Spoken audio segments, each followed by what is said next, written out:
Distinguished guests, the President of the United States.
Distinguished guests, Chaplain Key.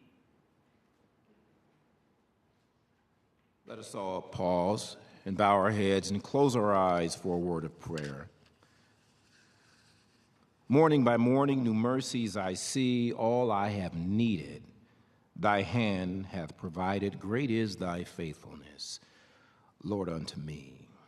Dear God, we pause right now and ask that you bless today's farewell tribute for President Joseph Biden. His 50 years of dedicated public service work is an example of what it means to be the keeper of the flame. His unshakable commitment and loyalty to our great nation has not gone unnoticed. His selfless service has allowed him to work faithfully during moments of joy and challenge. Over the years, he has adapted to many changes and sacrificed personal time when duty called.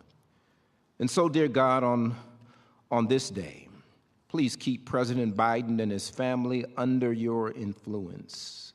If you will, dispatch an angel from heaven to protect the family from hurt, harm, and danger.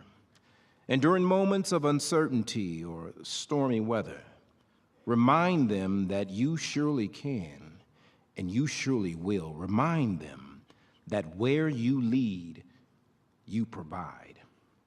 And finally, dear God, compel all of us here today to be thankful for what has been and grateful for what has yet to be. For it is in your mighty and liberating and holy name we pray. And we all say together on this great day, amen and amen.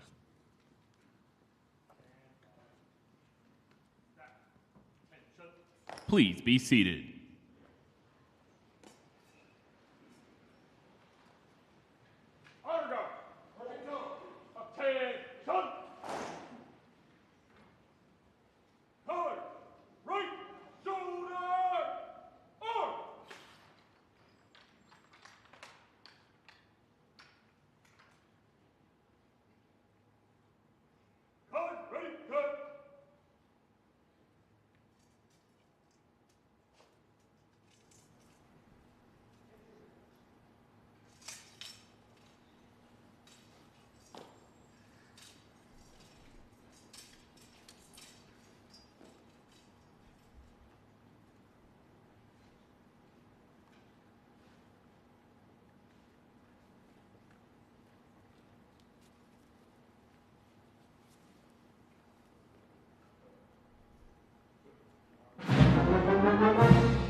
forces, and participating in today's review from left to right are the Old Guard Fife and Drum Corps, the United States Army Band, the Presidential Marching Platoon from the Army's 3rd United States Infantry Regiment, the Old Guard, the United States Marine Honor Guard from Marine Barracks, Washington, 8th and I. The colors have always been one of the most important elements of a military unit.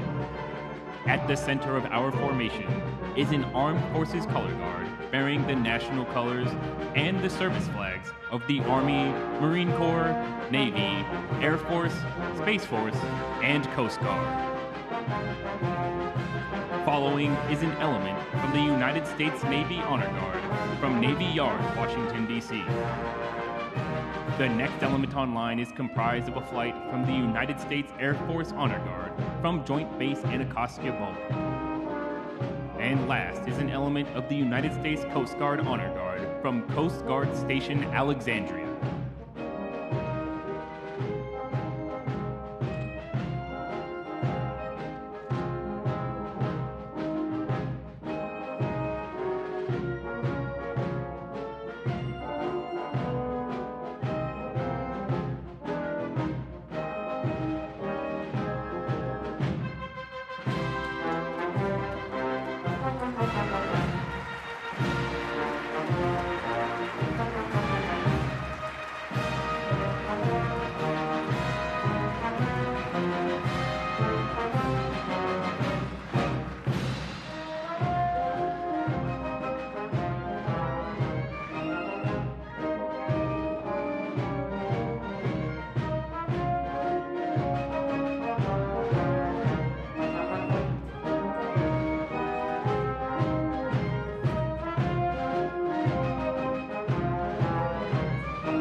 Secretary, this concludes honors.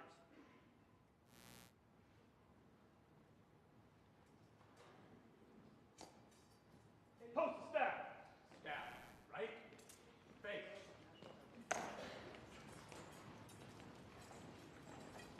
Distinguished guests, please stand for the advancing of the colors and remain standing for the playing of the national anthem.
Please be seated.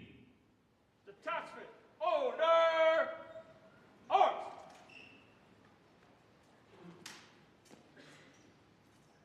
Order, arms. Ceremonial, at ease.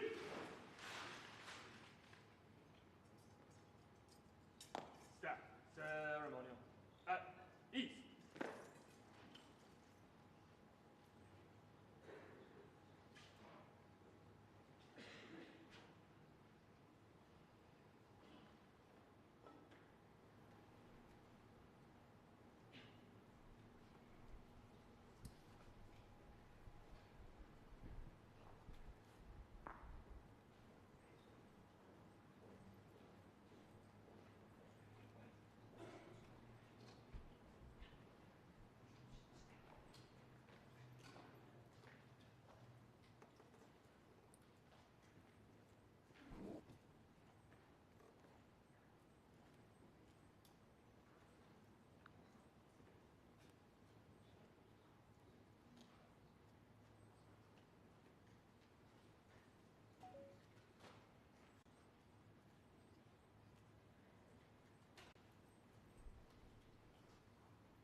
The Distinguished Public Service Medal is being awarded to Joseph R. Biden, Jr.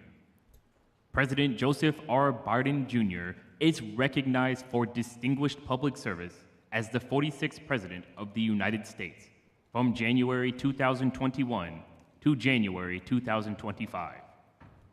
In the face of unparalleled national security challenges, American global leadership under President Biden left both the United States and the Department of Defense far stronger and far better postured for the challenges of the 21st century. His leadership ensured a strategic focus on competing with the People's Republic of China, achieved through consistent investment and historied progress with allies and partners in the region. Notably, President Biden's leadership delivered the landmark Australia, United Kingdom, and United States Trilateral Security Partnership, a generational opportunity to enhance deterrence and ensure a free and open Indo-Pacific region. His leadership galvanized the North Atlantic Treaty Organization and helped marshal support for Ukraine's defense against Russia's unprovoked invasion, including the provision of tens of billions in critical security assistance. President Biden's leadership also ensured America's ironclad support for Israel's self-defense following the horrific attacks of October 7, 2023. He showed a profound and personal commitment to the Department of Defense and a deep respect and concern for our troops and their families, which resulted in and enabled critical efforts to take care of America's military community. As Commander-in-Chief, President Biden believed in and invested in the United States military, securing historic funding for the Department of Defense to ensure that the United States will have the capabilities that it needs to defend itself and lead far into the future. His extraordinary leadership left America safer and will ensure that the United States military remains the strongest fighting force on Earth.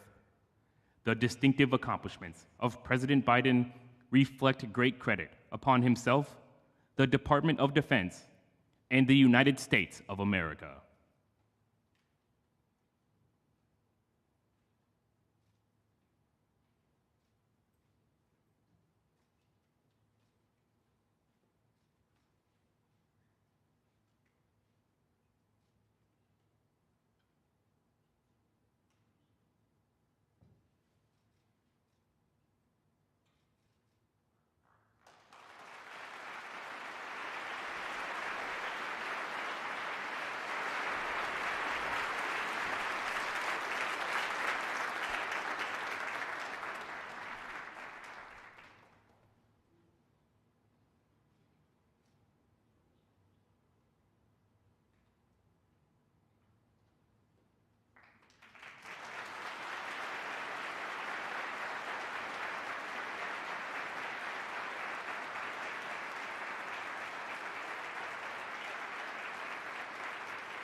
The Distinguished Public Service Medal is being awarded to Dr. Jill Biden. Dr. Jill Biden is recognized for distinguished public service in support of members of the United States Armed Forces from January 2021 to January 2025. As the First Lady of the United States of America, Dr. Biden brought a lifetime of personal experience, determination, and selfless service to institutionalize a range of key programs and policies benefiting service members, veterans, families, caregivers, and survivors.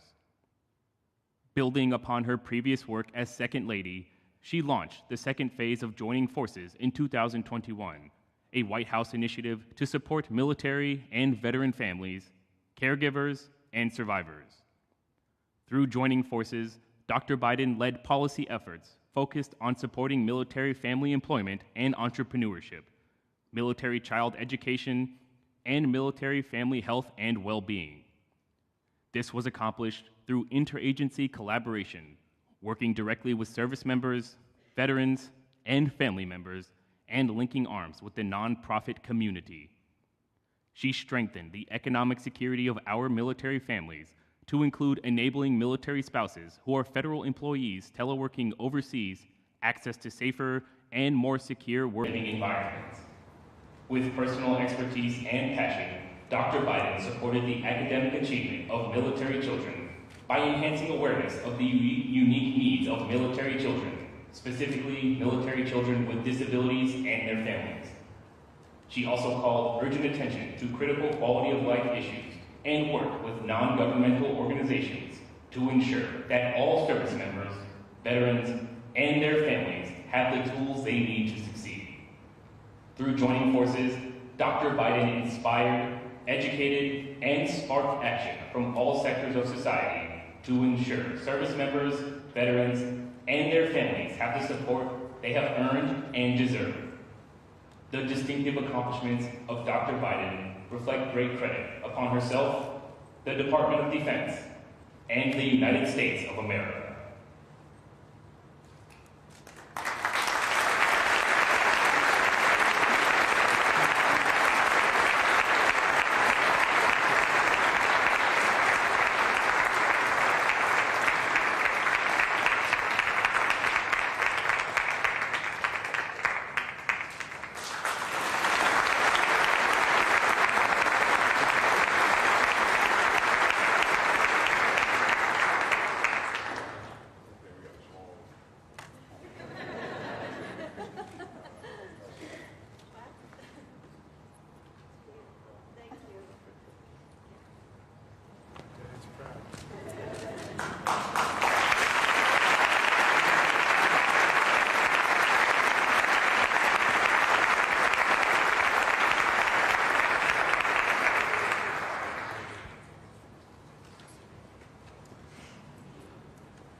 Step.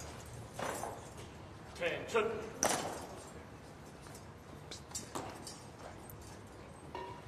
Honor, go on. Moving go. Attention.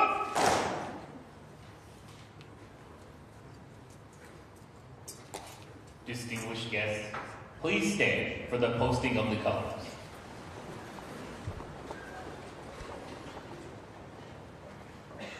Post the colors. Step. Right. Face.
Please be seated. Staff, left, face.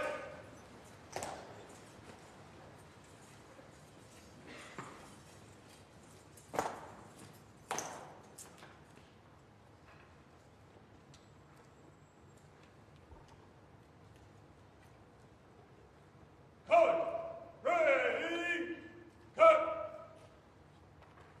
Ceremonial, at ease. Colors, stand at ease. Staff, ceremonial, at ease.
guest, General Brown.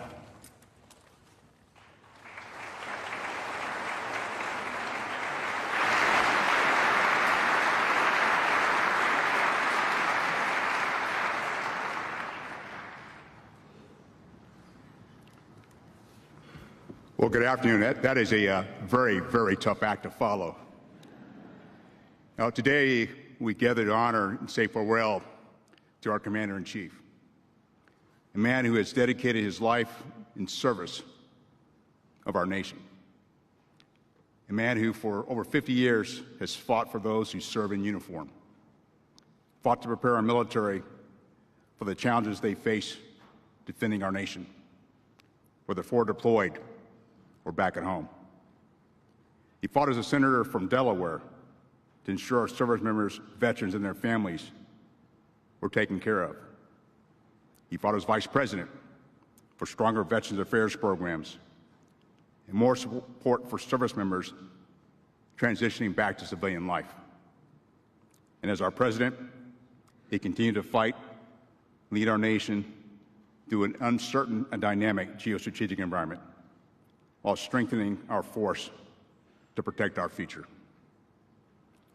Mr. President, Dr. Biden, Madam Vice President, Commissioner Inhofe, government and elected officials, civic leaders, Department of Defense leadership, general flag officers, senior enlisted leaders, and distinguished guests, welcome and thank you for being here.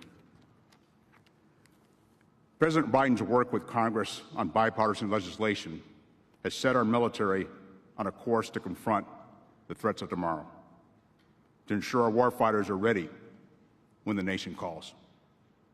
He supported significant investments in shipbuilding to modernize and expand our naval fleet. We are on track to increase the number and lethality of our fighters and bombers and expand our space domain capabilities. We are now on a trajectory to increase long-range fires, implement next-generation combat vehicles, and improve air and missile defense. And generational modernization of U.S. nuclear triad is underway, bolstering our deterrence capabilities. And we're on a pathway has been set to streamline adopting emerging technologies, such as artificial intelligence, quantum computing, and uncrewed systems into our fighting force. Simultaneously, President Biden has worked tirelessly to care for our men and women in uniform and their families, improving the quality of military housing, providing historic pay raises, and implementing new programs to expand the benefits available to all service members. I'd also like to recognize the incredible work of Dr. Joe Biden. She has done what she has done with Joining Forces Initiative, supporting service members, veterans, caregivers, and their families.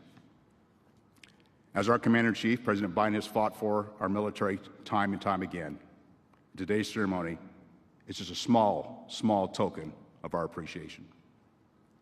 So thank you, Mr. President, for all you have done for this nation and its military. Your unwavering commitment to the strengthening of our force and the welfare of our service members, veterans, and families stands as a testament to the deep responsibility you have carried throughout your service. On a personal note, I want to thank you for the trust and confidence you placed in me as the 21st Chairman of the Joint Chiefs of Staff. It's truly an honor to serve our nation and have this opportunity to lead the Joint Force. Mr. President, your lifetime of selfless service, your unwavering commitment to those that answer our nation's call, and your leadership as our Commander-in-Chief has profoundly shaped our nation. To paraphrase 2 Timothy chapter 4, verse 7, you have fought the good fight, you have finished the race, and you have kept the faith. On behalf of our 2.1 million men and women in uniform, our military families, and our veterans, thank you, Mr. President, for keeping the faith, and those past and present who defend our great nation.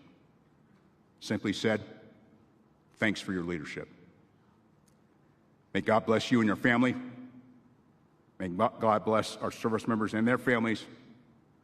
May God continue to bless the United States of America. Thank you.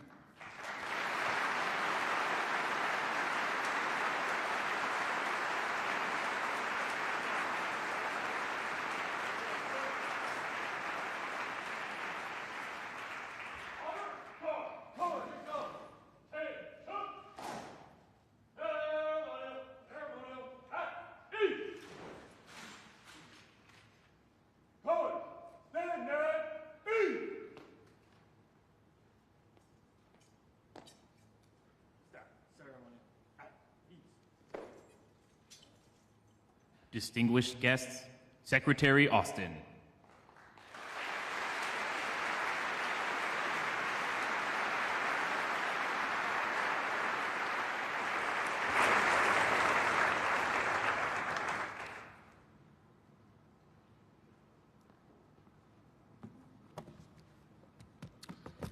Well, good afternoon, everybody. Mr. President, Dr. Biden, Madam Vice President, Mr. Imhoff, Department of Defense leadership, distinguished guests, ladies and gentlemen. Welcome to the Armed Forces Farewell Tribute in honor of our 46th President. For more than 5 decades, President Joe Biden has thrown himself into public service. And over the past 4 years, he's secured his place in history as one of our great foreign policy presidents. As Secretary of Defense, I have seen this, and I've seen his leadership up close. He took the oath of office as America faced a moment of great challenge. The COVID pandemic was raging, and our allies and partners feared that America had lost its way. President Biden helped America and the world recover from the pandemic. And he renewed American leadership around the planet. President Biden dramatically strengthened our unmatched global network of allies and partners. He rallied the free world to help Ukraine fight for its freedom after Putin's indefensible invasion. He positioned America to succeed in strategic competition with the People's Republic of China. He orchestrated a new convergence in the Indo-Pacific around a shared vision of security, openness, and prosperity. He reinforced NATO, which is now larger, stronger, and more united than ever.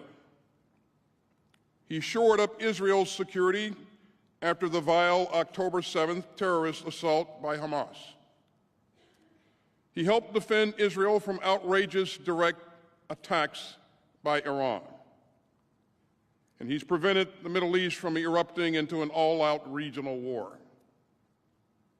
And he has just secured a ceasefire that will stop the fighting in Gaza, surge more humanitarian aid to suffering Palestinian civilians, and reunite the hostages with their families.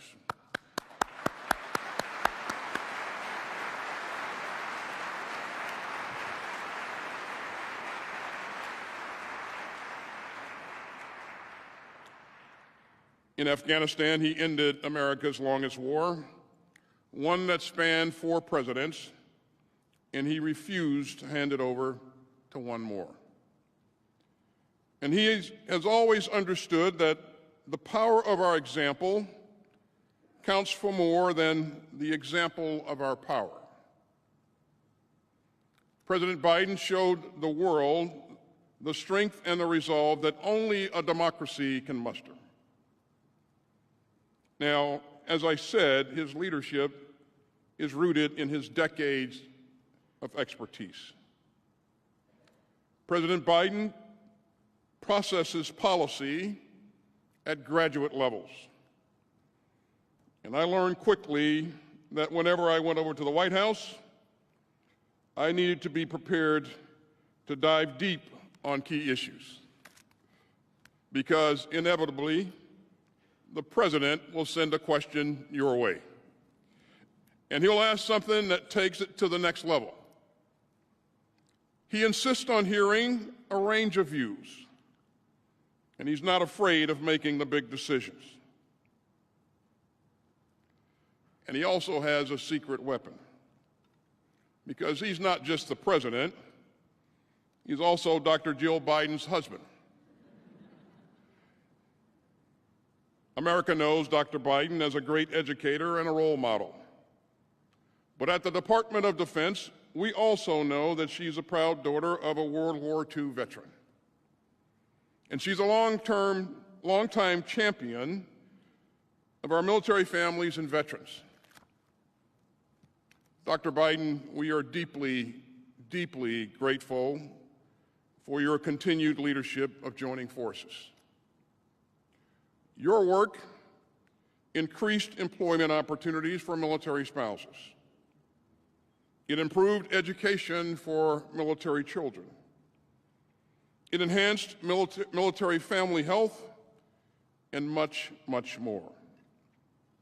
And it was great to get to visit Maxwell Air Force Base in Alabama with you recently, where we got to see a universal pre-K class at a Department of Defense school up close. Now, our first family is also a military family. President Biden and Dr. Biden know firsthand what our military families carry, both the worry and the pride. And you can see it in their fierce love for our troops. And I've seen it over and over again. I've been there, Mr. President, when you've reached out to grieving families. I've seen you focus your entire being on a service member, a military spouse, or a military child. And by the way, nobody is going to stop Joe Biden from wading into a crowd of troops. He loves to grab a service member's cell phone and call a stunned loved one. And of course, everyone gets a selfie. Mr. President, that's just who you are. You've pushed hard to make life easier for our troops and their families. Base pay for our troops is up almost 10% since you were sworn in. We're expanding access to affordable child care. And we're doing far more to help military spouses excel in their own careers. President Biden has also worked hard with Congress to invest in America's future. The department's budget last year was $100 billion more than in his first year. And that will help keep our United States military the strongest fighting force on earth. Now, President Biden always ends his speeches the same way, with the same 5 words. He always says, "May God protect our troops." And he means every word, every time.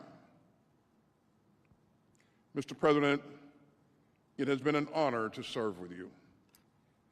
And I hope that future presidents and secretaries of defense will enjoy similar relationships of trust, candor, and friendship. Our entire department stands together today. We salute your service to the republic that we defend. And we are deeply, deeply grateful for your love of our troops.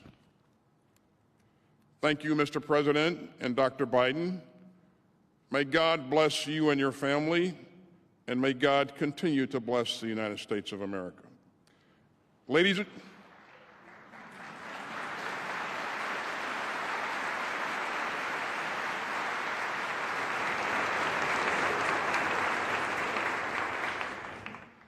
Ladies and gentlemen, it is my honor to introduce one last time the President of the United States, Joe Biden.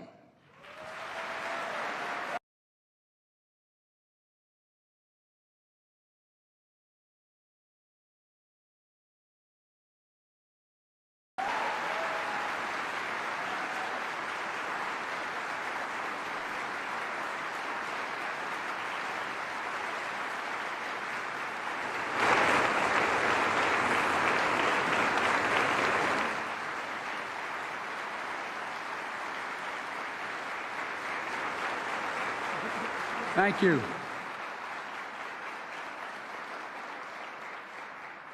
Every time I'm here, it's made me so damn proud to be an American. And most all of you as well. 1% of you are defending 99% of us.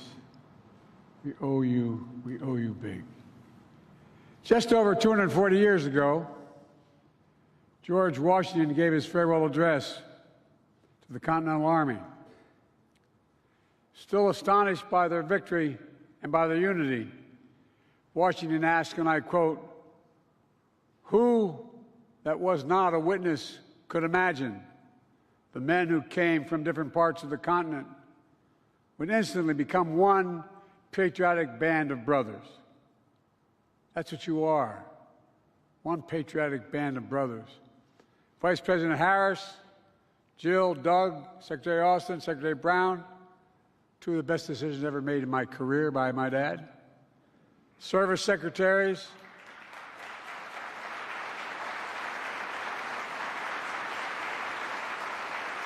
members of Congress, and most importantly, this patriotic band of service members before me. Serving as your commander-in-chief has been the greatest honor of my life. While I'm deeply grateful for your thanks and affection, I'm here to thank you. Thank you for your service to our nation and for allowing me to bear witness to your courage, your commitment, your character. As I listened to the choir sing, I thought about it. You all represent what America is: character, honesty, integrity, commitment. Like Washington, you've left me astonished, and I mean it. Over the years, I've frequently seen you in action in war zones in Bosnia, Baghdad, Fallujah, Kabul. I was going to bore the hell out of you, but Helmand, Kandahar, and other places. I remember one trip to Afghanistan as vice president. I was at a forward operating base, Wardak Province, which is in eastern Afghanistan. I was asked by a commanding officer to pin a Bronze Star on a soldier for his heroism. A soldier's teammate was hit while driving in a Humvee. And this soldier did everything possible to rescue his colleague from the burning flames. But when I went to pin the medal on him, the soldier looked at me and said, "I don't want it. I don't want it. He died. I don't want it." And in that moment, all I could think about was the incredible courage and humility and moral compass that this soldier had, that all of you have. This is not hyperbole. You are simply the greatest fighting force in the history of the world. In the history of the world. That's a fact. That's not hyperbole. That's a fact. And there's never been a time in history when we've asked our military to do so many different things, so many places, all at the same time. And I want to be clear. You've done all these missions with strength, and maybe even importantly, with integrity. When I ask you to end our nation's longest war, it rose to the occasion, evacuating Americans, allies, and our Afghan partners, accomplishing the largest airlift in military history, and ending a war with the same courage that defined American service in Afghanistan for over 20 years. I believe history will reflect it was the right thing to do, but I know it was hard. After decades of losing your brothers and sisters, including the withdrawal, the pain was still real. And it was for me as well. Every day I still carry it, every single day. It's my schedule. On the back of the schedule, every single day, at the top since I've been here, it says daily U.S. troops in Afghanistan. U.S. troops have died in Afghanistan. 2,465. Not over 2,000, 2,465. Troops wounded. 20,769. And every day we'll honor their sacrifice for continuing the mission for which they gave their lives. Fighting terrorism, defending our homeland, and protecting the American people. 6 months after that war ended, when Russia began its largest war in Europe since World War II, I asked you to help defend Ukraine. You didn't hesitate. You kept Ukraine in the fight, trained Ukrainian soldiers and pilots, troops, bolstered NATO's eastern flank, and above all, you showed the world America stands up for freedom, stands with our friends. America stands strong with our allies. We never bend down. We bend down to no one. Certainly not Putin.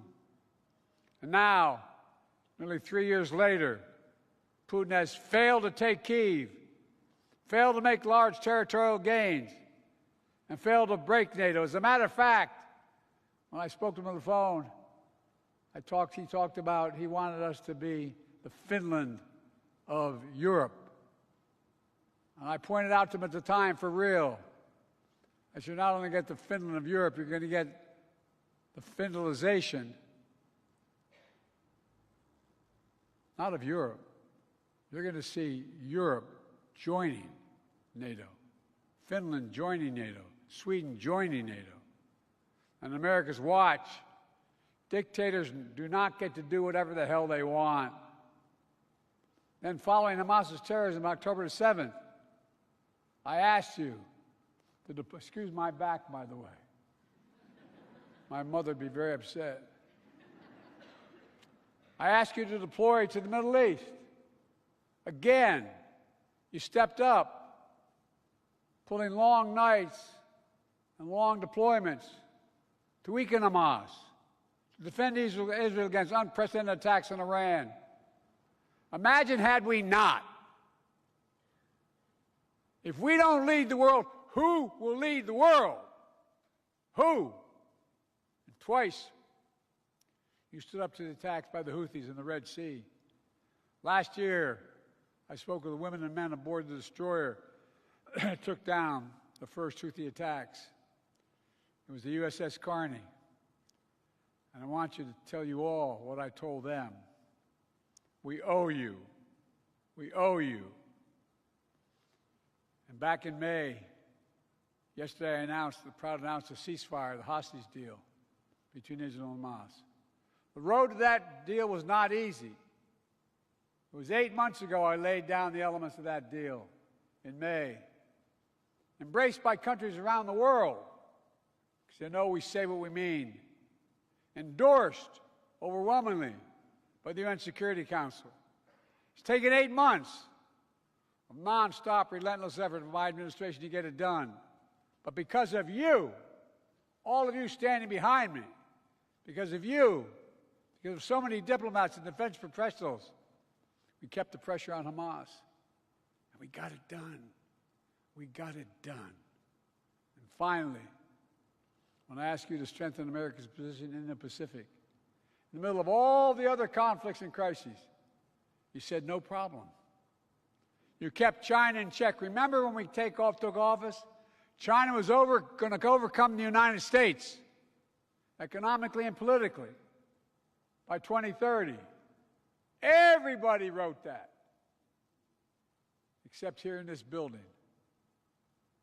The skies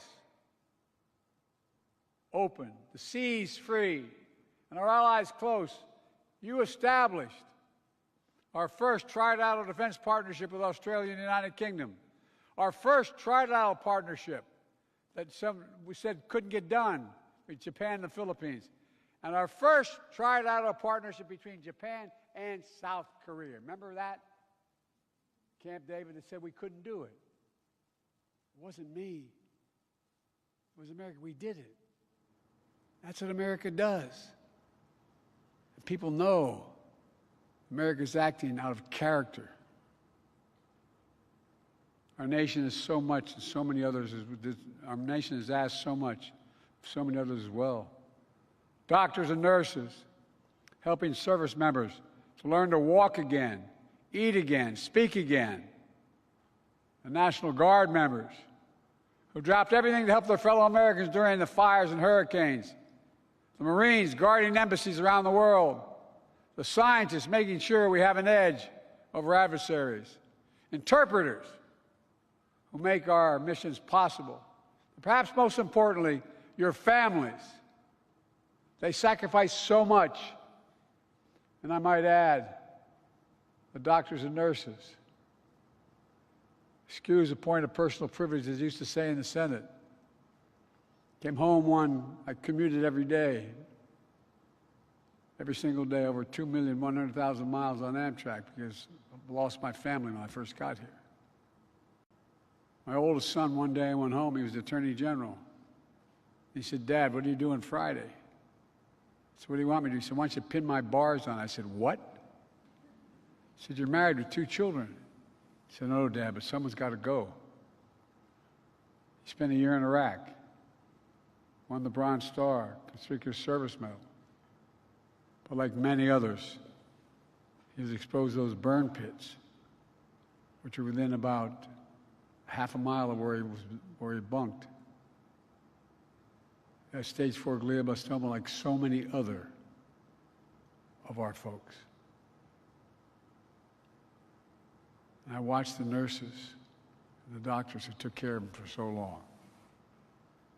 And by the way, I want to take a moment to speak to all military spouses, kids, and parents here today.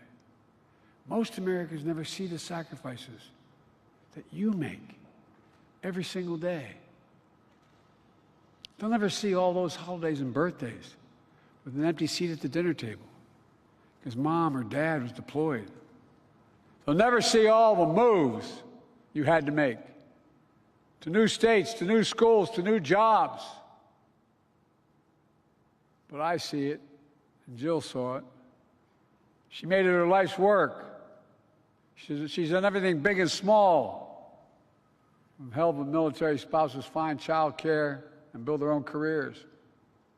By hanging photos, employed moms and dads outside classrooms of those National Guard folks. Because on every holiday, every time there's something going on, their moms or dads weren't there. But no one ever mentioned it. She started getting in every classroom in America to put a picture of an employed mom or dad outside the classroom. Even this morning, she held an event for joining forces, an historic White House initiative to support military and veterans' families. Because as a poet John Milton wrote, they also serve who only stand and wait. They also serve only stand and wait. So for the last time as Commander-in-Chief, I want to say thank you, thank you, thank you to all the families. We owe you. I've long said as a nation, we have many obligations. But I said we only have one truly sacred obligation. That's to prepare those we send into harm's way and care for them and their families when they come home and when they don't. Over the last 4 years, Kamala and I have worked to make good that obligation. We passed more than 40 bipartisan laws to support you, including something that I felt so strongly about, the passage of the PACT Act. We drafted that law and we passed it. Now it's already helped over 1 million service members and their survivors, their children, their access, everything from college to health care. These people were exposed to toxins. In my generation to Agent Orange, my son's generation to burn pits. But we had to prove that what you had, with your disease, all the brain damage, all the brain cancers, were a direct consequence of those toxins or Agent Orange. But we changed that. And I want to publicly thank the 9/11 Commission. All those folks, all those firefighters were so badly damaged because of the fumes and the toxins associated with the 9/11. And those of you who are the Vietnam generation, finally, all you had to prove is that stuff dropped on you. And it didn't cause. They didn't have to prove beyond a reasonable doubt it caused your disease. Just state the fact and you're covered. We've invested over $1 trillion in our defense industry base. In real dollars, that's more than America did in any 4-year period during the Cold War. We've also invested record resources to fight the scourge of military suicide. No more calling and saying, my husband needs help. He needs help. You get an answer. We brought veterans' homelessness to record lows. Made historic changes in the military justice system, which has reduced the rates of sexual assault for the first time in nearly a decade. We ended the ban on transgender service. We took landmark steps to create more economic opportunities for military spouses. We expanded opportunities for women in combat roles. And I'm proud to have appointed the first woman as a service chief in the history of this country. Clap for that, folks, because she deserves it.